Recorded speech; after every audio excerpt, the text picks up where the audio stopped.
오늘 설교의 제목은 죽은 자들의 부활을 기다린다입니다. 죽은 자들의 부활을 기다린다라는 제목으로 말씀을 전합니다. 우리가 사도신경 보면요, 제일 끝쪽에 몸이 다시 사는 것과 라고 예배 때마다 함께 고백합니다. 몸이 다시 사는 것과 이렇게 고백을 하죠. 이게 니케아 콘스탄티노플에서는요, 같은 내용이지만 같은 내용이지만 문구는 좀 다릅니다. 문구는 이렇게 돼 있어요. 우리는 죽은 사람들, 죽은 이들의 부활을 기다린다 이렇게 돼 있습니다.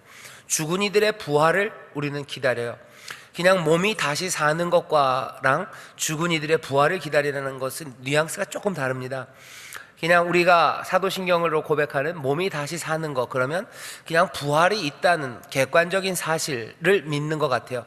부활이 가능함을 믿습니다 라고 말하는 것 같은데, 니케아 콘스탄티노플에서 한 고백은 그거보다는 조금 더 구체적입니다. 죽은 사람들, 죽은 이들의 부활을 기다려요. 그러면 죽은 사람들은 뭐죠? 분명해집니다. 그냥 몸의 부활, 몸이 다시 사는 것, 그러면 그 몸에는 이름표가 없는 것 같아요. 하지만 죽은 이들, 그러면 이름표가 있습니다. 이 이름표에는 우리의 할머니들이 있을 거고요, 그리고 우리가 사랑하고 존경했던 많은 믿음의 선진들이 있을 거고, 또 내가 사랑했던, 어쩌면 안타깝게도 내 자녀가 거기에 있을지도 몰라요. 죽은 사람들입니다. 물론 오늘 여기 본문에처럼 그리스도 안에서 죽은 사람들입니다. 그리스도 안에서 죽은 사람들, 어쩌면 죽어서 그리스도 안에 있는 사람들이죠. 죽었다는 말들을 하기가 어렵습니다. 그러니 때로는 신약성경에서 그리스도 안에서 잠자는 자들, 주 안에서 잠자는 자들이라고 표현되는 바로 그 사람들입니다. 니케아 콘스탄티노플 교회가 함께 고백했던 고백은 그 죽은 사람들의 부활을 기다려요. 우리는 지금 기다리고 기대합니다. 누구를? 죽은 사람들이 다시 부활할 것을 기다리며 산다고, 기다린다고 우리가 고백하는 것이 교회의 고백입니다. 오늘은 이 고백을 좀 다시 한번 살펴볼 겁니다. 그리고 이 고백이 우리의 삶을, 그리고 신앙을 어떻게 바꾸고 우리의 기대를 또 어떤 방향으로 인도할지, 교회가 이 고백 가운데서 어떤 위로와 그리고 진리를 발견했는지, 그 이야기들을 오늘 이 밤에 함께 나누려고 합니다. 오늘 본문 말씀을 보면 이렇게 돼 있죠. 그러나 이제 그리스도께서 죽은 자 가운데서 다시 살아 잠자는 자들의 첫 열매가 되셨대요. 첫 열매라는 게 중요합니다. 이제 첫 열매가 열었으니 이제 줄줄이 사탕처럼요, 그 뒤를 잇는 열매들이 이제 나타날 겁니다 라는 의미가 첫 열매에 있어요. 그냥 열매가 하나 하고 끝났다면 그냥 열매가 열렸다고 얘기해야 돼요. 그런데 아주 고의적이죠. 그리고 우리에게 전하려는 소망, 이제 첫 열매예요. 그러니 기대하시랍니다. 기대하시라. 이제 그리스도께서 죽은 자 가운데서 다시 살아 잠자는 자들의 첫 열매가 되었으니 이제 잠자는 사람들, 주 안에서 죽은 자들이 이제 다시 살아나는 그 열매들이 풍성하게 맺힐 거라고 여기 20절의 말씀은 우리에게 시작서부터 소망을 전합니다. 첫 열매가 열렸어요. 여기 농사 짓는 분들이 혹시 오늘 여기 본교회 또 지교회에 계신지 모르겠습니다. 우리가 잃어버린 것 중에 하나가 농사 짓는 일입니다. 농사를 잃어버렸기 때문에요, 생명과 가까이 하는 그 방식들을 우리가 너무 많이 잊어버렸어요. 잃어버린 게 많고, 그리고 거기서 느끼는 경이로움, 그리고 거기서 누리는 감사, 그리고 삶의 태도들을 우리는 꽤나 많이 잃어버렸습니다. 모든 농부들은 소망의 사람들이에요. 그리고 모든 농부들은 다 성실하고요, 그리고 모든 농부들은 순종할 줄 아는 사람들입니다. 농부는 자연을 따라가야 되는 거죠. 자연에 거스를 수가 없습니다. 공부하는 건 좀 달라요. 공부하는 건 그냥 벼락치기 할 수 있고, 그냥 기계로 손으로 만지는 거 그냥 놀다가 그냥 내가 내키면 할 수 있어요. 하지만 농사는 다릅니다. 내가 내킨다고 할 수 있는 게 아니에요. 비가 내려주시는 그때에 순종해야 되고, 햇빛이 쏟아지는 그때에 순종해야 합니다. 농부는 그렇게 살아가요. 성실하게 순종하며 살아가요. 하지만 이 사람들은 그냥 무지렁이처럼 그냥 조용히 눌러있는 사람들만은 아닙니다. 이 사람들은 놀라운 소망을 마음에 품고 있는 사람들이죠. 작은 씨앗, 그냥 말라 비틀어진 것 같은 그 씨앗을 심으면서도 거기에서 30배, 60배, 100배의 결실이 나올 것들을 소망할 뿐만 아니라 확신하는 사람들입니다. 믿음이 뭔지 알아요. 눈에 보이지 않는 것에서 생명이 나오는 것을 농사 짓는 사람들은 그 삶으로 체득한 사람들입니다. 그러니 쉽게 꺾이지 않는 사람들이에요. 그리고 짓밟혀도 다시 일어날 수 있는 사람들이 농사를 짓는 사람들입니다.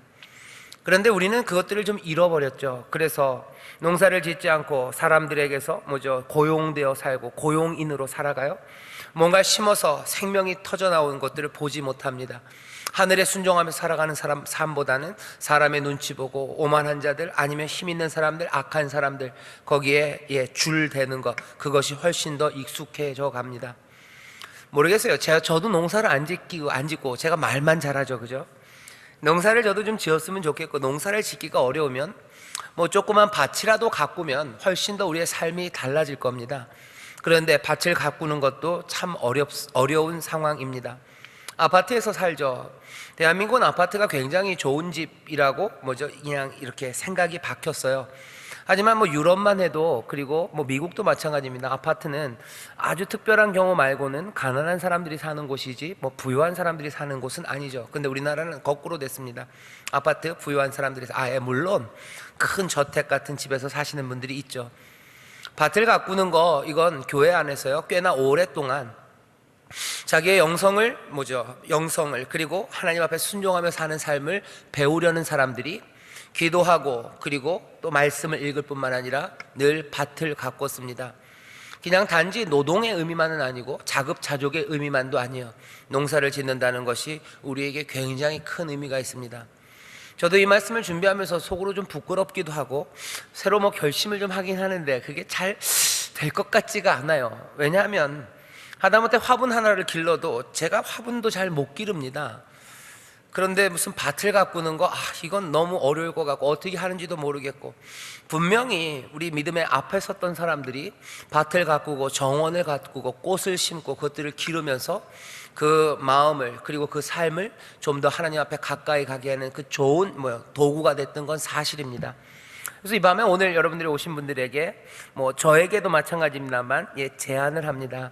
여러분들 밭을 가꿔 보시기를. 밭을 가꿔서 먹을 만한 것들을 건지시면 더 좋고요, 아니면 아름다운 꽃이라도, 그리고 나무라도 가꾸는 그런 일들이 우리 주변에 있었으면 좋겠어요. 조그만 집에서, 아파트에서, 아니면 원룸에서 사신다면 그런 것들이 있죠. 이런 모판 같은 거에다가 뭐라도 심어서 기르는 그 일들이 우리의 삶을 분명히 다르게 할 겁니다. 오늘 20절에 그렇게 되어 있어요. 그러나 이제 그리스도께서 죽은 자 가운데서 다시 살아 잠자는 자들의 첫 열매가 되었대요. 사망이 그냥 생긴 거 아닙니다. 하나님께서 사망을 만들어내지 않으셨어요. 사망은 이 땅에 들어온 겁니다. 어떻게 사망이 시작됐습니까? 21절, 사망이 사람으로 말미암았으니, 아담 때서부터입니다. 사람이 죄를 지음으로 죄의 결과여 사망이 나왔어요. 하나님이 세상을 만드시면서 사망을 만든 적이 없으십니다. 하지만 사망은 그렇게 사람으로 말미암아 들어왔죠. 그러니 죽은 자의 부활도 사람으로 말미암을 겁니다. 첫 번째 사람 아담 안에서 모든 사람이 사망, 죽은 것 같이 이제 그리스도, 그 마지막 아담, 그 안에서 모든 사람이 삶을 얻을 거래요. 모두가 죽습니다. 그러니 이제 그리스도 안에서 모두가 살아납니다. 이 모든 사람 안에는 당연히 죽은 자도 포함돼요. 모든 산 사람이 죽을 겁니다. 그리고 지금 살아있는 자나 죽은 자나 그리스도 안에서 모두가 다 다시 살게 될 겁니다. 바울이 고린도전서 오늘 본문 15장 22절에서 선포하는 건 그거예요. 그리스도 안에 있는 모든 이들은 다시 삶을 얻을 겁니다. 그러니 당연히 죽은 자도 삶을 얻을 겁니다. 오늘 우리가 고백하는, 그리고 니케아 콘스탄티노플이 오늘 고백하는 죽은 이들의 부활을 기다린다는 것은 그리스도 안에서 생명을 긍정하는 태도입니다. 그런데 이 믿음을 사람들이 알고는 있는데요, 이것들을 그냥 마음에 받아들이지 못하는 것 같아요. 왜? 그 밑바탕에 깔려있는 이상한 생각이 하나 있습니다. 우리의 이 몸, 육체는요 그냥 버려도 되고 사라져도 될 것 같이, 그냥 우리의 영혼만이 홀로 남아서 우리가 누군지를 계속해서 유지해가는, 우리의 정체성의 근거가 몸이 아니라 영혼에 있다는 생각입니다. 그래서 우리가 어디선가 들은 이야기예요. 영혼 불멸설, 이런 것을 믿어요. 영혼이 불멸할 겁니다. 하지만 영혼의 불멸을 믿으면서요 생각하는 게 육체는 사라지고 그 대신 영혼만이 남을 거라는 그 생각이에요. 여러분들 잘 들으십시오. 이런 생각은 교회에서 받아들여지지 않습니다. 몸은 사라져도 영혼만은 남아서 내 영혼은 남을 거라는 생각, 그 생각은요, 요즘의 생각도 아니고 이건 꽤나 오래된 생각입니다. 그리고 이건 꽤나 오래전에 교회에서 이미 잘못됐다고 내어버린 생각입니다. 교회는 그런 생각을 가르치지 않아요. 오히려 그런 생각은 틀렸다고 가르칩니다. 몸은 사라져도 되고 우리의 영혼만이 남을 거라고. 교회가 종교의 한 전체 카테고리 안에서 종교의 한 분파고, 종교적인 것은 몸을 부정하고 그 대신 영혼, 그죠? 뭔가 정신적인 것을 긍정한다고 생각해서 교회가 영혼은 불멸하나 육체는 사라져버릴 그냥 허망한 것이라고 가르친다고 여러분들이 알고 있다면, 아니요, 여러분들은 그거 교회에서 들은 이야기 아닐 겁니다. 바깥에서 들은 이야기예요. 오래된 이야기입니다. 그리고 오래전에 교회에서 던져진 생각입니다. 여러분들 성경의 처음 창세기만 해도요, 그렇게 가르쳐요. 창세기를 보시면 어떻게 되어 있습니까? 하나님이 아담을 만드실 때 흙으로 만드셨어요. 아담을 흙으로 만드셨습니다. 하나님께서 흙으로 만드시고요, 토기장이가 그 손에 진흙으로 토기를 만드는 것처럼 하나님이 흙으로 사람을 만드시고 그 코에 생기를 불어넣으셨어요. 그리고는 어떻게 하셨습니까? 이 사람 아담을 데려다가 창세기 2장 15절에 보면 에덴 동산에 두셨습니다. 동산이라는 건 이렇게 경주에 나온 경주, 우리 아래 경주에 가면은 그 고분들, 이게 봄분들이 많죠? 그렇게 이렇게 아름다운 동산, 저만 그런지 모르겠어요. 전 동산 그러면 괜히 그렇게 동글동글한 그런 동산이라고 그런 게 생각나는데, 동산은 영어 성경으로는 가든입니다. 정원이에요. 에덴이라는 정원입니다. 에덴이라는 하나님이 심으시고 하나님이 준비해 놓으신 풍성하고 아름다운 동산, 그 정원에 이 사람 아담을 데려다가 두셨습니다. 인간은 흙에서 만들어지고요, 어디다가? 정원, 그 흙밭, 그 땅에 가져다 두셨어요. 땅과 떨어져 있지 않습니다. 사람은 만들어질 때부터, 그리고 가져다 놓으실 때부터 그 땅, 그 흙, 그 몸 안에서 살아갑니다. 그런데도 우리들은 가끔가다 우리의 육체는 하나님의 주시는 선물, 그리고 영생을 누릴 가치가 없는 뭔가 어떤 진료라고 생각합니다. 이런 생각이 어디서 왔는지 모르겠어요. 이런 생각은 어쩌면 플라톤주의에서 왔는지 아니면 그노티시즘에서 왔는지 어떤 이름을 붙이던 간에 이건 성경적인 생각은 아닙니다. 성경은 몸을 부정하지 않아요. 하나님이 세상을 만드시고 우리를 흙으로 만드시고, 그리고 세상에 있는 모든 것들, 몸이 있는 것들을 만드시고 보기에 좋으셨다고 말씀하셨지, 이것들은 사라져버릴 거라고 말씀하지 않으십니다. 다시 한번, 우리의 육체가 뭔가 부족한 게 사실이에요. 질병, 그리고 여러 가지 노화의 과정을 거쳐서 우리의 몸은 점점 썩어지고 약해지죠. 그렇다고 해서 그 몸을 무시할 이유가 되지는 않습니다.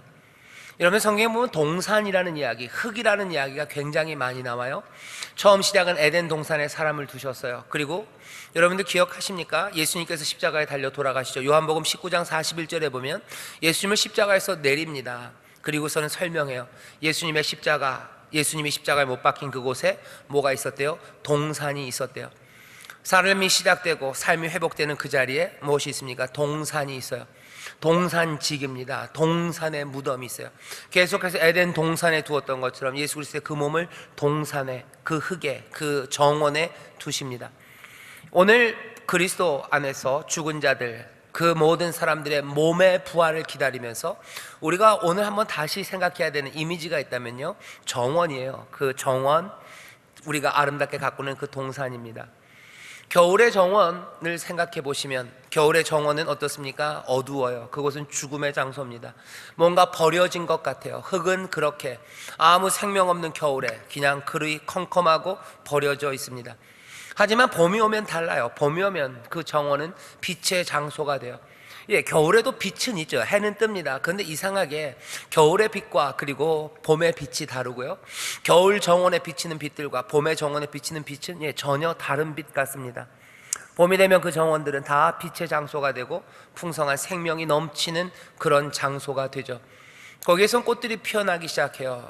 거기 있었던 백합은 그 겨울 아무것도 없는 것처럼 죽은 것처럼 있었지만 다시 그 백합이 피기 시작합니다. 자연이 순환하는 걸 보니 우리도 영생하나 보다 라고 생각하는 건, 그건 올바른 논리는 아닙니다. 자연의 순환이 영생의 증거가 될 수는 없어요. 그 대신 그 자연의 순환, 그것이 부활하게 하시는 하나님의 능력, 하나님의 능력의 증거는 됩니다. 꽃도 다시 살리셔요. 죽은 것 같은 꽃입니다. 어둠 그리고 죽음, 버려진 그 정원을 꽃밭으로 만발하게 하시는 것처럼 하나님께서 우리 몸을 아름답게 다시 일으켜 세우시는 것이, 그것이 비난받을 만한 일도 아니에요. 그건 아름다운 일입니다. 하나님은 그 능력이 있으셔요. 그러니 죽은 자들의 몸의 부활을 믿지 못하는 사람들은 어리석습니다. 그리고 안타까워요.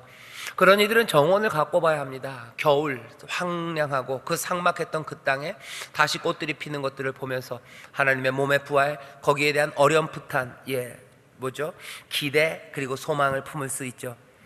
백합이 그 다음 해면 다시 꽃으로 핍니다. 같은 꽃으로 피죠. 위대한 봄에 우리도 우리 새로운 몸으로 피게 될 겁니다. 하나님의 이슬이, 은혜가, 그리고 천국의 빛이 우리 가운데 비춰질 때 우리는 새로운 몸으로 일어나게 됩니다. 오늘 우리는 그 소망을 바라보아야만 합니다. 성경에 보면 이런 이야기들이 참 많아요. 몸이 없냐? 아니요. 어린 양의 혼인잔치에 우리가 먹고 마신답니다. 계시록 19장 9절에서 그렇죠. 어린 양의 혼인잔치, 거기서 먹을 거예요. 거기서 마실 겁니다. 아마 뭐 비슷하게 닮았냐면 우리가 매번 하는 성찬의 이 자리와 비슷할 거예요. 성찬처럼 모두가 다 함께 올 겁니다. 주 안에서 새 삶을 얻은 사람들이 모두 다 함께 나오게 될 거고, 늘 성찬은 모자라지 않아요. 모든 사람들에게 충분히, 그랬더니 여러분들 속으로 요따만한 잔에 주면서 뭘 충분히, 그럼 더 달라고 하셔요. 그러면 더 드릴 겁니다. 떡이 모자란다고 말씀하셔요. 더 드릴 겁니다. 부족하지 않아요. 모든 이들에게, 나오는 이들에게 충분하게 주어지는 귀한 잔치, 어린 양의 혼인잔치, 기쁨과 감사가 넘치는 그곳에서 먹고 마실 것이라고 얘기해요. 누가복음 22장 2절에 보면 그러죠. 예수님께서 말씀하셔요. 마지막 최후의 만찬 자리, 그 6월절 저녁을 함께 드시면서 제자들에게 말합니다. 얘들아, 이제 내가 천국에서 너희들과 함께 마시기 전까지는 이 포도주를 마시지 않겠다고. 그 얘기는 뭡니까? 천국에서 제자들과 함께 예수님은 뭘 마시겠대요? 포도주를 마시겠답니다. 포도주를 마시겠대요. 거기서 어린 양의 혼인잔치에서 우리가 먹고 마실 거랍니다. 사람들은 얘기해요. 그 어린 양의 혼인잔치에서 먹고 마시는 것, 주님께서 다시 마시겠다고 하신 그 포도주가 진짜 잔치가 아니라 뭔가 상징적인 잔치고, 상징적인 포도주고, 상징적인 열매, 그런 것들을 이야기하는 거 아니겠냐고. 왜 그렇게 생각하는지 물어봐야 됩니다. 하나님의 영원하신 계획 안에서 왜 꼭 상징적 포도주가 진짜 포도주보다 더 나아야 될 이유가 없죠. 진짜 포도주, 진짜 과실, 진짜 잔치, 진짜 먹는 것들, 왜 그렇게 생각하면 안 됩니까? 왜 그것들을 다 상징으로 생각해야 됩니까? 밑에 깔려있는 생각은 뭐예요? 물질적인 것, 진짜 먹는 무엇은 아마 상징적인 것들보다는 열등하다는 전제가 깔려있을 때만 그래요. 하나님이 우리에게 주신 몸이 열등하지 않고, 몸은 그냥 버려도 되는 거라는 생각, 그것들을 지워버리고 난다면 성경에서 먹고 마신다는 그 이야기를 그대로 받아들이는데 아무 어려움이 없습니다. 우리는 몸으로 일어날 겁니다. 교회는 그렇게 고백했어요. 여기 우리는 죽은 자들의 부활, 다시 몸으로 살아날 것을 우리는 믿습니다. 영광의 몸으로 일어날 거예요. 부활의 몸으로 일어날 겁니다. 부활의 완전한 몸으로 우리는 주와 함께 영원히 새하늘과 새 땅, 그 새 예루살렘에서 살 겁니다. 우리의 소망, 우리의 기대, 그것이 무엇인지 좀 더 구체적이 돼야 돼요. 우리가 죽고 나면 몸은 사라지고 영혼만 어디서 떠돌고, 아마 에테르 이런 거죠. 무슨 이상한 공기처럼 살아갈 거라고, 그렇게 유령 떠가듯이, 캐스퍼인가요? 그 유령 떠가듯이 그렇게 살아갈 거라. 아니, 그렇게 가르친 적이 없어요. 영혼은 불멸하고 육체는 사라진다고? 이건 다시 말씀드립니다. 오래된 생각이에요. 우리가 똘똘하고 현대적이라, 옛날 사람들보다 우리가 훨씬 더 아는 게 많아서 육체라는 건 별것 아닌 걸 우리는 알고 영만이 남는다고, 우리가 똑똑해서 요새 가진 생각 아니고 옛날부터 사람들이 그렇게 생각했고요. 옛날부터 교회는 그 생각에 동의하지 않습니다. 우리는 어쩌면 훨씬 더 무리한 것을 믿어요. 훨씬 더 적극적이고 더 많은 것을 믿는 사람들입니다. 우리는 죽은 이들의 부활을 기다리는 사람들이에요. 그냥 영혼이 불멸한다고 믿는 사람들이 아니에요. 죽은 사람들, 이름표가 있는 바로 그 사람들이 이제 다시 살아날 것을, 살아나서 부활의 완전한 몸을 입을 것, 그것들을 우리는 고백하는 사람들이고 그것을 믿는 사람들입니다. 죽은 자들은 부활해서 어떤 모습일까 궁금하시죠? 여러분들 성경 고린도전서 15장을 여전히 펴고 계실 겁니다. 15장 42절서부터 44절까지 우리 세 절만 한번 같이 읽어보시죠. 고린도전서 15장 42절부터 44절까지입니다. 도대체 어떤 몸으로 부활할까? 함께 읽겠습니다. 시작. 죽은 자의 부활도 이와 같으니 썩을 것으로 심고 썩지 아니할 것으로 다시 살며. 잠깐요. 여기 봐라, 썩을 것으로 심었지만 썩지 않을 것으로 거뒀으니 이제 더 이상 몸이 아니지 않냐 그러는 거예요. 아니, 썩지 않을 몸입니다. 다시요. 42절을 읽으면서 죽은 자의 부활도 이와 같으니 썩을 것으로 심었으나 이제 썩지 아니할 것으로 다시 산다. 이 말을 육체가 이제는 썩었어요. 이제 썩지 않을 영혼, 뭔가 soul 이런 걸로 다시 산다고요? 아니, 부활의 몸이 다릅니다. 어떻게 달라요? 썩지 않을 몸입니다. 43절 읽겠습니다. 시작. 욕된 것으로 심고 영광스러운 것으로 다시 살며 약한 것으로 심고 강한 것으로 다시 살며 육의 몸으로 심고 신령한 몸으로 다시 사나니 육의 몸이 있은즉 또 신령한 몸이 있느니라. 이렇게 돼 있어요. 사람들은 이 말씀을 가지고도요, 봐라, 몸이 아니라 뭔가 영적인 것, 정신적인 것 아니냐 얘기합니다. 하지만 그렇게 이해해야 될 이유가 없습니다. 43절 보시면 욕된 것으로 심었어요. 하지만 영광스러운 것으로 다시 산대요. 봐라, 영광스러운 건 뭐가 정신적인 거 아니야? 아니, 영광스러운 건 그런 얘기 아닙니다. 이건 뭐예요? 아름다운 거예요. 이건 명예로운 겁니다. 이건 뭐예요? 훨씬 더 매력적인 것으로 욕된 것, 치욕적인 것, 불명예스러운 몸이었어요. 하지만 이제는 영광스러운 몸으로 다시 나타난대요. 여러분들 이거 들으면서 갑자기 무슨 날씬해지나 생각하시면 딱 맞지는 않습니다. 딱 맞지는 않아요. 하지만 누가 보아도 우리의 부족한 모습들이 있어요. 하지만 이제는 영광스러운 몸, 모르겠습니다. 무슨 모델들, 지젤 번천의 몸으로 아니면 아놀드 슈발제네거의 몸으로 가는 건 아닐 거예요. 하지만 하나님 보시기에 우리가 볼 때 모두가 다 그 선한 눈으로 보았을 때 아름다운 몸으로 분명히 바꾸십니다. 기대하셔요. 혹시 이 땅에서 내 몸 때문에 치욕스러운 사람이 있어요. 그래야 될 필요는 없지만 또 그런 것도 사실이에요. 아름다움이 없다고 얘기하면 곤란해요. 모두가 다 아름답다는 건 사실은 거짓말입니다. 아름다움이 뭔지에 따라서 시간에 따라 다르죠. 때로는 무슨 밸런스 이런 거 얘기하고요. 특이함 아니면 무슨 대단함, 광대함, 여러 가지 아름다움에 대한 정의는 다르지만 아름다움과 추함, 미추가 있는 건 사실입니다. 우리의 몸이 어쩌다 보면 추함 쪽, 욕됨 쪽에 들어가는 사람이 있을 수 있어요. 하지만 염려하지 마십시오.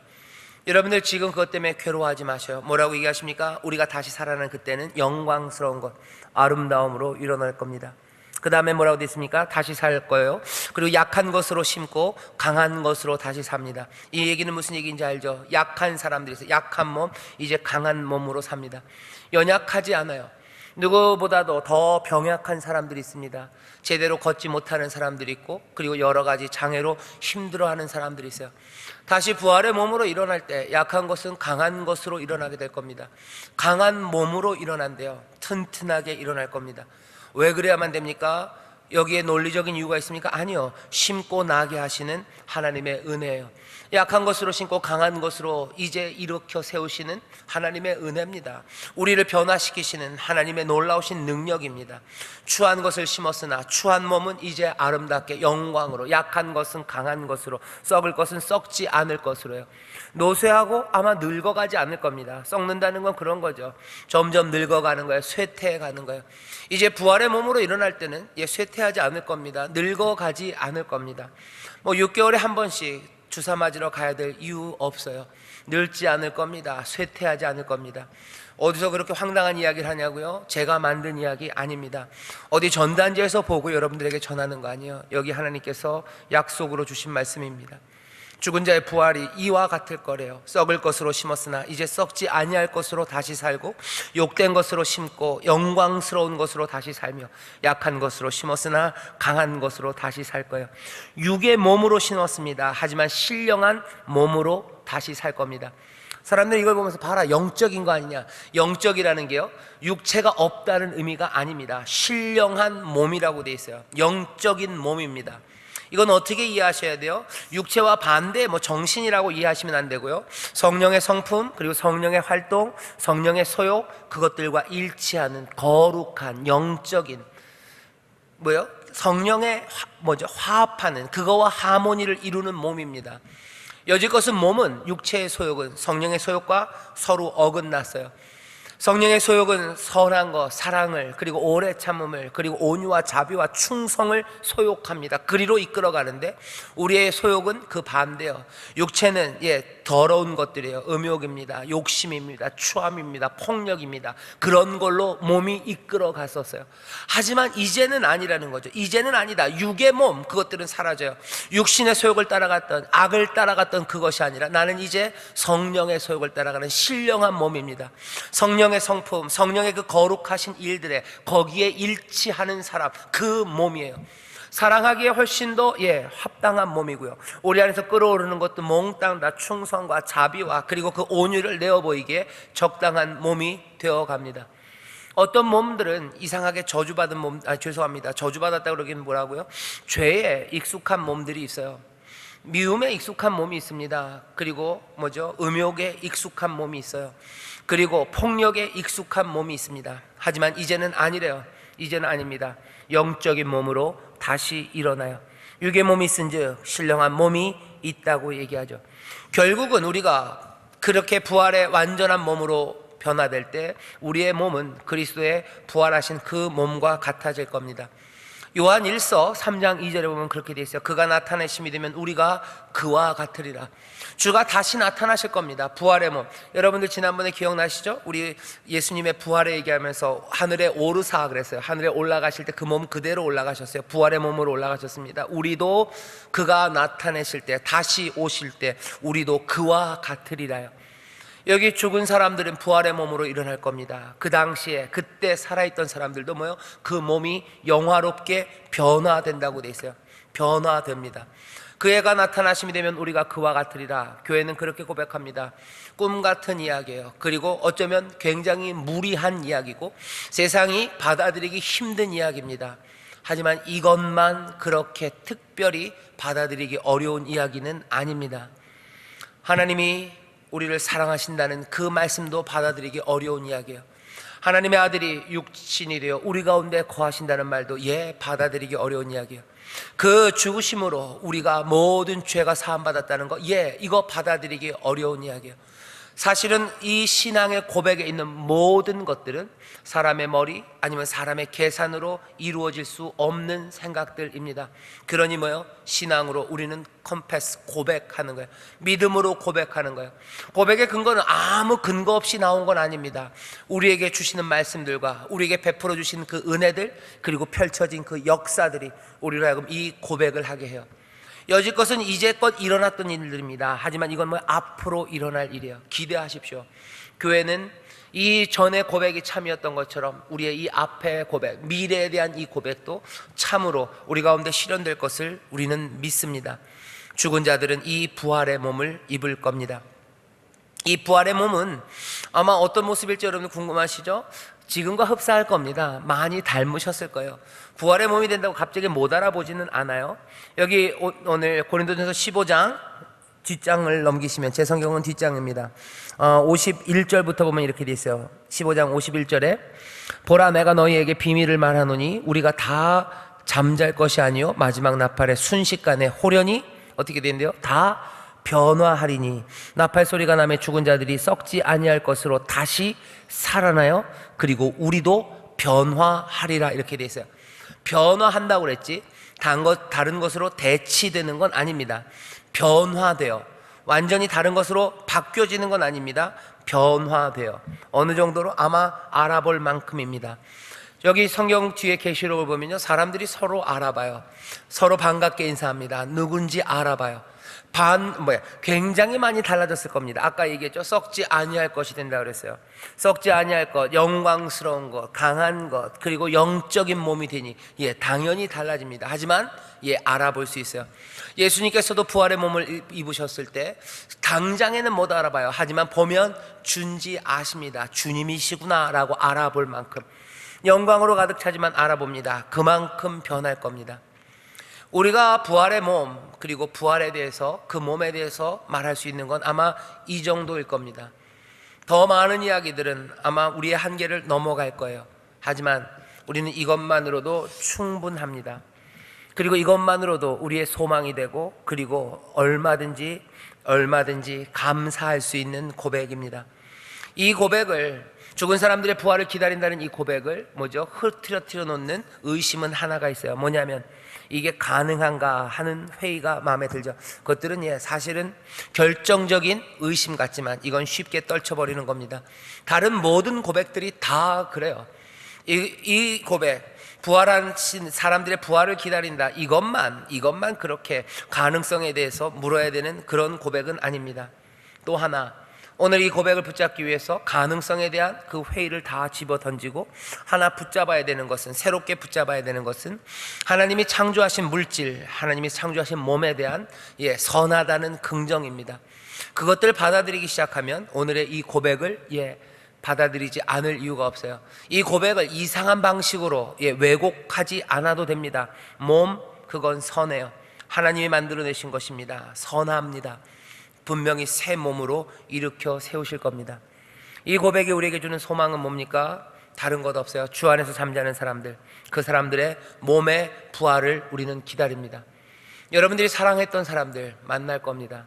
여러분들보다 먼저 가신 분들이 있어요. 먼저 가신 그리스도 안의 사람들, 여러분들 부활의 몸으로 우리가 만날 거예요. 우리가 지금은 그렇게 추억하지만 아마 시간이 많이 지나면 우리의 자녀들이 우리 엄마, 여러분입니다. 아빠, 여러분들이요. 여러분들을 기다릴 겁니다. 꼭 시간의 순서대로, 온 순서대로는 아니겠지만 보통은 그렇죠. 여러분들 먼저 가신 분들 때문에 안타까워요. 그리고 또 남아있을 자녀들, 내가 먼저 떠날 것 때문에 얼마나 가슴이 무너집니까? 그 슬픔과 애통함, 여러분들 잠시만 접어두십시오. 조금만 우십시오. 그리고 어떻게 하세요? 부활의 그날 이 영광의 몸으로, 완전한 몸으로 우리를 일으키실 그 놀라운 부활의 사건을 우리는 기다리며 믿습니다.